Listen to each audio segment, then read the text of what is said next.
আপনি কি জানেন বিশ্বের সবচেয়ে বেশি মুসলিম কোন 10টি দেশে বাস করে? 1 নম্বর দেশটি জানলে আপনি অবাক হয়ে যাবেন। 10 নম্বরে রয়েছে আলজেরিয়া। আলজেরিয়াতে বসবাসরত মুসলিম জনসংখ্যার পরিমাণ প্রায় 4,63,00,000। 9 নম্বরে রয়েছে চীন। চীনে বসবাসরত মুসলিম জনসংখ্যার পরিমাণ প্রায় 5 কোটি। 8 নম্বরে রয়েছে তুরস্ক। তুরস্কে বসবাসরত মুসলিম জনসংখ্যার পরিমাণ প্রায় 8,45,00,000। 7 নম্বরে রয়েছে ইরান। ইরানে বসবাসরত মুসলিম জনসংখ্যার পরিমাণ প্রায় 9,13,00,000।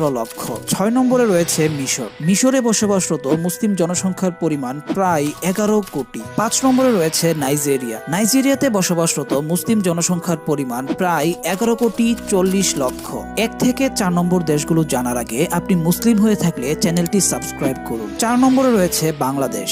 বাংলাদেশে বসবাসরত মুসলিম জনসংখ্যার পরিমাণ প্রায় 17 কোটি। 3 নম্বরে রয়েছে ভারত। ভারতে বসবাসরত মুসলিম জনসংখ্যার পরিমাণ প্রায় 21,40,00,000।